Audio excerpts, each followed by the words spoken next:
Stephen Guarino, KR Artist Sports. We're here with the great Barry Hunter. Tell me, man, with this camp, Tank has a brand new baby girl. What's kind of in that sense different in him that you see being a new dad again? I think even before the baby was born, we were in D.C. and headed to Florida, actually. The thing that I noticed about him, literally even before the baby was born, is a sense of maturity. He's starting to get more mature. You know what I mean? He's still a kid at heart. We still, have our times when we laughing and joking around. But for the most part, I'm starting to see him turn that corner and understand what this whole ride is about. Talk about like the synchrony you and Calvin Ford have, as far as you kind of had the camp in Miami. Now you guys moved to Vegas, and Calvin Ford came through. Like, how does that team aspect work out? Well, years ago, when Calvin first came into the game, of course I had been there a while. Calvin was like a little brother to me, a younger brother, and anytime he ever called, anytime he ever needed, I was there then. Tank, myself, Boogie over there in the corner, and his son Patrick, which grew up with Tank, fighting in the JOs and the juniors and stuff like that. Damn. So we've been on a minute journey together for years. Mm-hmm. It's just that once Tank hit his stride, we went this way. But before then, Tank, his first pro fight, actually, we put him in his first pro fight. That was in D.C. years ago.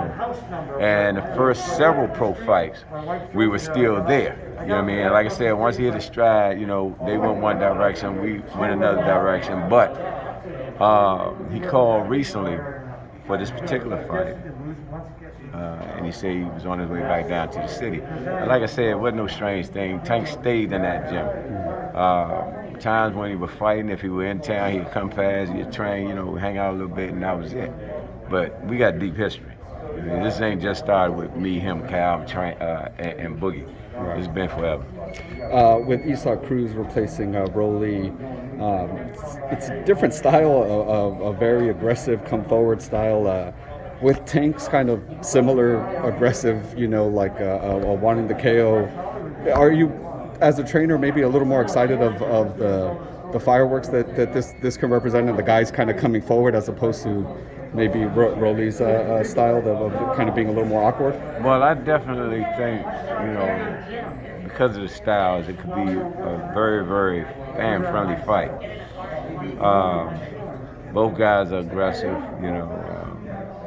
pack a big punch. Definitely Tank packs a big punch. And Rolly's style is a little bit unorthodox. But Tank is so used to fighting people that are taller than him, for the most part. This is going to be the first time in a while that he actually fought somebody his height or shorter than him. So it's a little different there, but I definitely think we'll, be able to make whatever adjustments we need to make, in order to deal with Mr. CRUZ. Is that something maybe Tank looks forward to? That he's not going to have to be punching up and kind of going after someone. He can actually fight someone kind of his own size? No, he's a funny guy. He never really focused on that, you know what I mean? But nevertheless, CRUZ is a guy that how he's coming, it's more predictable than Rolly. Rolly's a little different, you know what I mean? Punches come from different angles, strong guy. It's a little different dealing with that type of fighter versus a fighter that's pretty much kind of A, B, C, D type of guy, you know what I mean? You guys sparred welterweight SHAWN Porter. How did those sparring sessions go, and why fight some guy that huge, so close to a big fight? Well, like Kenny said, Kenny Porter, right. Me and Sean's dad. Sean was down in weight, Tank was a little up in weight. So it wasn't that much of a difference in weight at that time. You know what I mean? Just kind of a few pounds up, a few pounds down. But for the most part, it was good work. You know what I mean? And Sean is that type of guy that brings power, he brings the hooks. There wasn't that much in height difference, you know what I mean? So it was real good work. It was excellent work, actually. I'm sure that whoever has the video will be fun to watch. Yeah, right.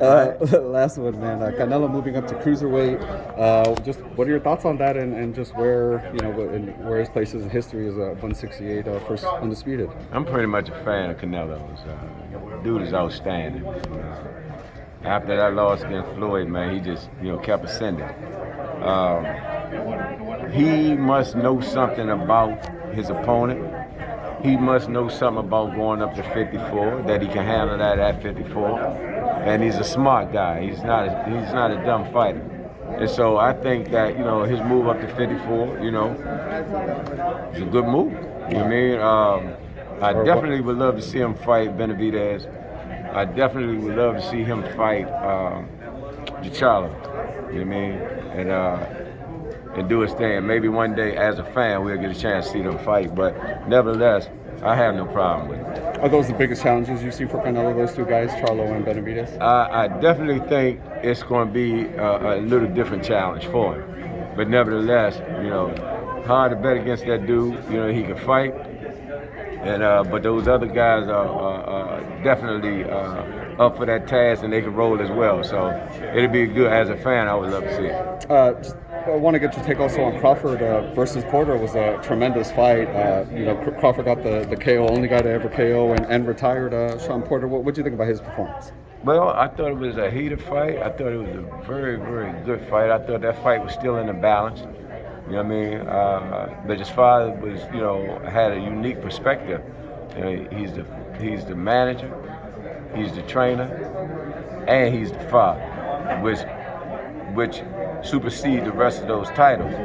And that was his judgment call. He did what he felt as though was best for his fighter and his son at that time. You know what I mean? And it is what it is. I definitely would have loved to see it go further. That fight was just that close. Right. Last one for me. Now that it seems like Crawford's kind of a promotional free agent, we might get Spence Crawford finally. How does that play out, do you think? Well, I'm gonna plead the fifth in that one. Well done. Yeah, because I'm a fan of both guys, right. But I have history with Earl Spence. But I definitely love Crawford and his team. Good dudes, and even after the fight was over, they showed so much class and so much sportsmanship, man. It'd be hard to vote against them. You know what I mean? Barry, I appreciate your time, man. Tell the fans where they can follow you. I don't have no social media, so you got there to it go is, on man. 340, man. Appreciate Thanks, you so brother. much.